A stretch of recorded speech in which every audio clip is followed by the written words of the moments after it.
नमस्कार दोस्तों। तो बांग्लादेश की सिचुएशन ख़राब है और वहाँ पर एक तरीके से मैंने पिछली जो वीडियो बनाई थी उसमें मैंने आपको बताया था कि पूरा बांग्लादेश जो है वो एक तरीके से मॉब के हाथों में आ चुका है। इंटरिम गवर्नमेंट का बहुत कंट्रोल है नहीं। पुलिस के कई सारे जवान खुद ही प्रोटेस्ट कर रहे हैं। आर्मी के कई सारे जो जवान हैं वो खुद प्रोटेस्ट में हैं और वो अपनी ड्यूटीज़ पे अभी तक वापस नहीं लौटे हैं। और इस वजह से ना आर्मी का कंट्रोल है, ना पुलिस का कंट्रोल है और ना ही इंटरिम गवर्नमेंट का कोई कंट्रोल हो पा रहा है। बिकॉज इफ़ आर्मी और पुलिस ही नहीं कुछ कर रही है तो interim government at the first place control करेगी कैसे। और मैंने आपको बताया था कि ये जो पूरा प्रोटेस्ट चल रहा है इसमें कहीं ना कहीं इसमें पाकिस्तानी जो एक बहुत बड़ा जो ग्रुप है वो पाकिस्तानी सिंपैथाइजर ग्रुप है। क्योंकि इस प्रोटेस्ट की अगर आप शुरुआत देखोगे तो उसको जमाते इस्लामी ने शुरू किया था और जमाते इस्लामी का जो स्टूडेंट विंग है और जमाते इस्लामी पूरा एज अ ग्रुप और उसका स्टूडेंट विंग जो है वो पूरा एज अ ग्रुप जो है वो पाकिस्तानी सिंपैथाइजर रहा है। आज से नहीं रहा है, वो जब से बना है तब से रहा है। तो जैसे ही मैंने ये बात कही थी तो कमेंट में बहुत सारे लोगों ने लिखा था नहीं ऐसा कुछ नहीं, आपको कुछ नहीं पता बांग्लादेश के बारे में, आप ऐसा क्यों बोल रहे हो, कोई पाकिस्तानी सिंपैथाइजर नहीं है, प्रोटेस्ट बिल्कुल स्टूडेंट प्रोटेस्ट था और स्टूडेंट्स ने बांग्लादेश को दोबारा से आज़ाद करा। ऐसे बड़ी बड़ी बातें लिखना कॉमेंट में बहुत आसान है। तो मैंने तभी बोला था आपको कि मैं ये सारी चीज़ें जो बांग्लादेश के अंदर में हो रही हैं वो विथ प्रूफ एक एक बात यहाँ पर साबित करूँगा। अब देखिए हुआ क्या है कि जब मैंने पाकिस्तानी सिंपैथाइजर बोला तो बहुत लोग उसको काटने की कोशिश कर रहे थे, लेकिन जो उनके एक्ट्स हैं उन पाकिस्तानी सिंपैथाइजर्स के उसको आप नहीं छुपा सकते और वही अब सामने आ चुका है। भारत के एमपी हैं, इंडिया के एमपी हैं, आपको पता होगा शशि थरूर साहब त्रिवंतपुरम से एमपी हैं। उन्होंने एक फ़ोटो शेयर करी। उस फोटो में उन्होंने ये शेयर किया कि जो 1971 का वॉर मेमोरियल था जो कि मुजीब नगर में मौजूद था, जिसको कहते हैं शहीद मेमोरियल कॉम्प्लेक्स, उस शहीद मेमोरियल कॉम्प्लेक्स में अब देखिए यहाँ पर ना दो चीज़ आपको समझनी पड़ेंगी। एक तो वो सिंपैथाइजर हैं पाकिस्तान के और दूसरा वो बहुत एंटी इंडिया लोग हैं। तो ये दोनों चीज़ें आपको इस एक तस्वीर से क्लियर हो जाएंगी। तो वहाँ पर जो ये वॉर मेमोरियल था बेसिकली क्या था कि 1971 में आपको पता है कि पाकिस्तानी आर्मी हार गई थी बुरी तरीके से और उसने अपना सरेंडर जो है वो सरेंडर सौंपा था भारत को। भारत के जो लेफ्टिनेंट जनरल थे वो वहाँ पर मौजूद थे और उसके साथ साथ में मुक्ति बाहिनी भी वहाँ पर मौजूद थी। मुक्ति बाहिनी आपको पता होगा कि वो बांग्लादेशी यूथ्स का ग्रुप था जिनको इंडिया ने ट्रेन किया था ताकि वो पाकिस्तान के खिलाफ रजिस्ट कर पाएँ, पाकिस्तान की आर्मी के खिलाफ रजिस्ट कर पाएँ।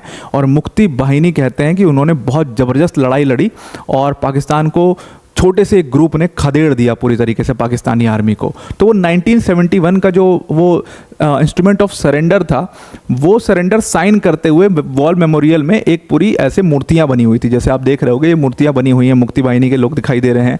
यहाँ पर नियाजी बैठा हुआ है जो कि पाकिस्तान आर्मी का उस समय जनरल था, जो कि पूरे रिस्पॉन्सिबल था बांग्लादेश में जितना कुछ भी हुआ था उसके लिए। और यहाँ पर लेफ्टिनेंट जनरल अरोरा बैठे हुए हैं हमारे भारत के।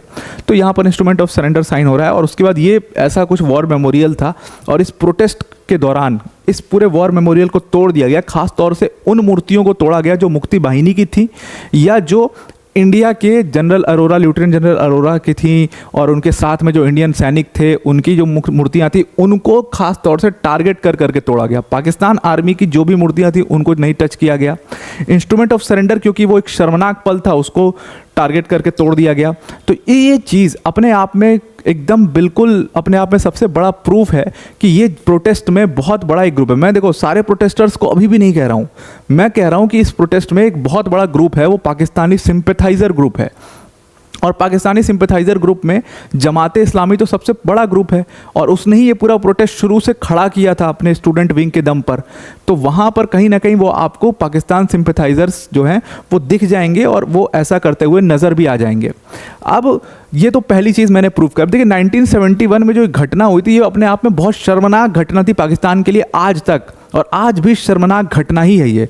देखिए 1971 में इंस्ट्रूमेंट ऑफ सरेंडर कैसे साइन हुआ था वो बहुत शर्मनाक पल था और वो भारत और मुक्ति बाहिनी के लिए एक बहुत खुशी का पल था क्योंकि जिस तरीके से पाकिस्तान ने सरेंडर किया था। अब देखिए पाकिस्तान के उस समय पर मेजर जनरल थे आमिर अब्दुल्ला खान नियाजी और इंडिया के लेफ्टिनेंट जनरल थे उस समय पर जनरल जगजीत सिंह अरोरा। तो जगजीत सिंह अरोरा जी और उसके साथ में इंडियन आर्मी का ईस्टर्न कमांड और उसके साथ मुक्ति बाहिनी, इन दोनों ने मिल करके पाकिस्तान की आर्मी की ये स्थिति कर दी थी कि 93,000 जो पाकिस्तानी सोल्जर्स थे, एक तरीके से पूरा कट ऑफ कर दिया था पाकिस्तान से तो वहाँ पर सप्लाईज नहीं पहुँच पा रही थी, और सप्लाई नहीं पहुँच पा रही तो लड़ोगे कैसे? अब बंदूक में गोली नहीं है, लड़ोगे कैसे? तो 93,000 जो पाकिस्तानी ट्रूप्स थे वो मजबूर हो गए सरेंडर करने पे। 93,000 ट्रूप्स सरेंडर करना वर्ल्ड वॉर 2 के बाद ही अपने आप में सबसे बड़ा रिकॉर्ड है आज तक का। आज तक की किसी कंट्री की आर्मी ने इतने बड़ी मात्रा में कभी सरेंडर नहीं सौंपा है। और ये 93,000 जो है अब्दुल्ला खान नियाजी के अंडर में इन्होंने इंस्ट्रूमेंट ऑफ सरेंडर पर साइन किया, और उसी की तस्वीर जो यहाँ पर मेमोरियल में उसी का पूरा मूर्ति जो है बना करके उस पूरे पल को याद करने के लिए लगाया गया था, उसमें टारगेट करके उसको तोड़ दिया गया। तो एक चीज़ तो यहाँ पर प्रूफ हो गई कि ये लोग जो प्रोटेस्टर्स हैं इनमें बहुत बड़ा ग्रुप ऐसा है जो एक पाकिस्तानी सिंपैथाइजर है। अब आते हैं अपने दूसरे सवाल पर। अब उसमें उसी वीडियो में मैंने ये भी बोला था कि ये पूरे मॉब के हाथों में है बांग्लादेश, और ये जो मॉब है ये माइनॉरिटीज़ को टारगेट कर रहा है, हिंदू टेम्पल्स को टारगेट कर रहा है, हाउस होल्ड्स को टारगेट किया जा रहा है जो हिंदूज़ के हैं, ना ही सिर्फ हिंदूज़ के बल्कि जो और भी माइनॉरिटीज़ जैसे क्रिश्चियंस के भी कई सारे घरों को टारगेट किया गया है। ऐसा भी तस्वीरें आई थी सामने। जैसे ही मैंने ये बोला फिर से लोगों ने बोला कि नहीं ऐसा कुछ नहीं हो रहा है, बल्कि हम तो प्रोटेक्ट करने की कोशिश कर रहे हैं, हम तो माइनॉरिटीज़ को प्रोटेक्ट कर रहे हैं, और प्रोटेस्ट में कई सारी माइनॉरिटी कम्युनिटी के लोग भी हैं, शामिल हैं। तो ऐसा बिल्कुल हो सकता है कि कुछ कई जगहों पर कुछ डिस्ट्रिक्ट्स में ऐसा हुआ हो कि कुछ लोग शामिल हों, लेकिन अब इसका पूरा प्रूफ मैं आपके सामने एक एक करके यहाँ पर अभी करने वाला हूँ। यहाँ पर मैंने जैसा कि बोला था कि कई सारे टेम्पल्स को टारगेट किया गया, हिंदू हाउस होल्ड को टारगेट किया गया है, जो उनके बिजनेसेस हैं उनको टारगेट किया गया है। टोटल रिपोर्टेड इंसिडेंट्स की अगर बात करें, और ये बांग्लादेश की पुलिस ने रिपोर्ट किए हुए इंसिडेंट्स हैं जो मैं आपके सामने मौजूद प्रेजेंट कर रहा हूँ। 52 डिस्ट्रिक्ट में वायलेंस हुआ है, और उन 52 डिस्ट्रिक्ट में कम से कम 205 इंसिडेंट्स ऐसी नोट की गई हैं जहां पर हिंदू माइनॉरिटीज़ के खिलाफ ये अटैक किए गए हैं, उनके टेम्पल्स के खिलाफ अटैक किए गए हैं, क्रिश्चियंस के हाउस होल्ड्स को टारगेट किया गया है, उनको घरों को जलाया गया है। और बाकायदे ये डॉक्यूमेंट कैसे हुई, ये रिपोर्ट कैसे हुई है, लोगों ने कंप्लेंट लिखवाई है, उस कंप्लेंट के बेसिस पर जब सर्च किया गया तो ऐसी कई सारी वीडियोस फोटोज़ मिली हैं जहाँ पर ये वायलेंस करते हुए लोग नज़र आ रहे हैं, और एक पर्टिकुलर नारा लगाते हुए नज़र आ रहे हैं, जिससे ये चीज़ क्लियर हो जाती है कि ये रिलीजन के बेसिस पर वायलेंस किया जा रहा है। और ये बात अगर आपको हवे में लग रही है तो शायद इंटरिम गवर्नमेंट के जो चीफ है मोहम्मद यूनुस, उनको तो आप कम से कम सीरियसली लेते होगे। मोहम्मद यूनुस खुद इस चीज़ को मान रहे हैं। उन्होंने कल अपने भाषण में कहा कि मैं अपने पद से रिज़ाइन दे दूंगा अगर ये जो प्रोटेस्टर्स हैं वो जो माइनॉरिटीज़ हैं उनके खिलाफ अपने अटैक को रोकते नहीं हैं। अब आप समझ जाइए कि मोहम्मद यूनुस खुद इस चीज़ को जब मान रहे हैं और वो रिज़ाइन देने तक की धमकी दे रहे हैं उन प्रोटेस्टर्स को, तो बांग्लादेश की स्थिति क्या होगी। बांग्लादेश पूरी तरीके से, ये मैं आपको प्रूफ के साथ में बता रहा हूँ कि मोहम्मद यूनुस खुद उस चीज़ को मानते हैं कि अभी ये पूरा देश जो है वो एक मॉब के हाथों में है, और इंटरिम गवर्नमेंट का अभी तक भी कोई कंट्रोल नहीं आ पाया है। 4 तारीख से 12 तारीख आज हो चुकी है। इतने दिनों में माइनॉरिटीज़ के साथ क्या स्थिति हुई होगी ये आप आई होप इमेजिन कर पा रहे होगे, जब इंटरिम गवर्नमेंट का जो चीफ है वो खुद बोल रहा है कि भाई मैं रिज़ाइन कर दूंगा अगर आप लोग ऐसे करोगे तो, अगर आप लोग माइनॉरिटीज़ को टारगेट करोगे तो। अब इतना ज़्यादा माइनॉरिटीज़ को टारगेट किया गया पिछले कुछ दिनों में कि जितनी माइनॉरिटी कम्युनिटीज़ थी, खासतौर से जो बांग्लादेशी हिंदूज़ थे, ये लोग प्रोटेस्ट में आ गए, जहाँ पर आपको तस्वीरें दिखाई दी होंगी कि ये लोग तलवार लेकर के अपने मंदिरों को बचाने के लिए बाहर आ जाते हैं और उसके बाद प्रोटेस्ट करते हैं। उसके बाद आपने बैनर्स देखे होंगे दैट हिंदू लाइव्स मैटर और ऐसी तमाम चीज़ें की गई थी। तो उसके बाद इसको देखते हुए इन्होंने डिसाइड किया, मोहम्मद यूनुस ने, कि जो हिंदू स्टूडेंट्स प्रोटेस्ट कर रहे हैं इनसे बात की जाएगी, और आज ही ये बात करने गए हैं। अब जो ये हिंदू स्टूडेंट्स हैं इनके बहुत क्लियर डिमांड्स हैं। इन्होंने गवर्नमेंट के सामने, इंटरिम गवर्नमेंट के सामने 8 पॉइंट्स डिमांड रखी है, और उस 8 पॉइंट डिमांड में सबसे पहले इन्होंने कहा है कि भाई एक ट्रिब्यूनल बनाओ हमारे लिए ताकि ट्रायल्स एक्सपीडाइट हो पाएँ। जितना भी ये वायलेंस हुआ है, जिन लोगों ने भी किया है, जिन लोगों को रेखांकित किया गया इसमें, इनको पकड़ा जाए और इनको सख्त सज़ा दी जाए। जो विक्टिम्स हैं, जिनके घर को जला दिया गया, जिनको मार दिया गया, कई सारे लोगों को मारा गया, जिनके बिजनेस बर्बाद कर दिए जाए, गवर्नमेंट उनको एडिक्वेट कंपेंसेशन यहाँ पर प्रोवाइड करे। उसके साथ में तुरंत ही एक इनैक्टमेंट किया जाए लॉ का, माइनॉरिटी प्रोटेक्शन लॉ का तुरंत इनैक्टमेंट किया जाए ताकि माइनॉरिटीज़ के राइट्स आगे चल करके प्रोटेक्ट हो पाएँ। उसके अलावा माइनॉरिटीज़ के लिए पार्लियामेंट में 10% रिजर्वेशन दीजिए आप कम से कम।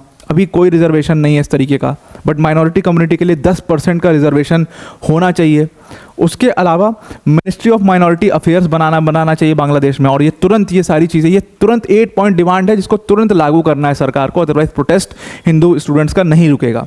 तो माइनॉरिटी अफेयर्स मिनिस्ट्री आप बनाइए।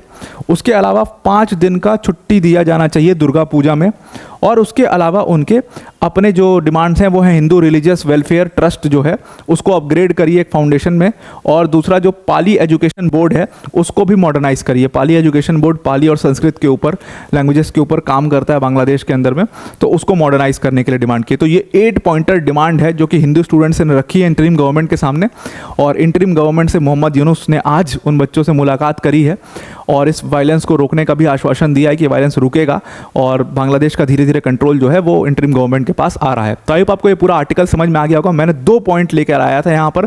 पहला कि प्रोटेस्ट में एक बहुत बड़ा ग्रुप पाकिस्तान सिंपैथाइजर है, वो मैंने प्रूफ कर दिया है, तस्वीर आपको दिखा दिया। दूसरा कि कोई भी, कि जितना भी बांग्लादेश में वायलेंस हो रहा है माइनॉरिटीज़ के खिलाफ, जिसको लोग मान नहीं रहे थे कि नहीं ऐसा कोई वायलेंस नहीं हो रहा है, उसमें खुद मोहम्मद यूनुस का मैंने आपको स्टेटमेंट दिखा दिया। वो इस चीज़ को मान रहे हैं कि हाँ इस तरीके के वायलेंस हो रहे हैं और ऐसी बाहर तस्वीरें खुलेआम आ रही हैं। तो इसको ना मानना अब आपके ऊपर है, आप कमेंट करके बताना कि आपको ये वीडियो कैसी लगी। तो आई होप आपको ये सारा आर्टिकल समझ में आ गया होगा। वीडियो को एंड करने से पहले अनअकैडमी टीम की तरफ से एक बहुत बड़ी अनाउंसमेंट है। देखिए, अगर आप यूपीएससी सीएससी 2025 की प्रिपरेशन करना चाहते हैं, अनअकैडमी के साथ जुड़ना चाहते हैं, तो 15 अगस्त के उपलक्ष्य में अनअकैडमी ने आपके लिए एक बहुत बड़ा ऑफर लाया और ये बेस्ट टाइम है कि आप अनअकैडमी यूपीएससी सीएससी सब्सक्रिप्शन को अवेल कर सकते हो। हमने आपके लिए अनअकैडमी के सारे जितने कोर्सेज हैं, पूरा यूपीएससी सीएससी का जो सब्सक्रिप्शन है उसके प्राइस को सिर्फ 1250 रुपये पर मंथ कर दिया। मतलब इस प्राइस पर, इस डिस्काउंटेड प्राइस पे, सिर्फ 1250 रुपये मंथ के प्राइस पर आपको अनअकैडमी की टॉप फैकल्टीज़ जैसे मृणाल सर, प्रतीक सर, सुदर्शन सर जैसी फैकल्टीज़ यहाँ पर पढ़ा रही होंगी। उसके साथ साथ इसमें आपको 1-to-1 मेंटोरशिप भी मिलेगा। उसके साथ आपके लिए डाउट सेशंस भी लगाए जाएंगे और जितना मेंस के आप जितने भी आंसर्स लिखते हो वो सारे आंसर्स इसमें इवैल्यूएट भी किए जाएंगे।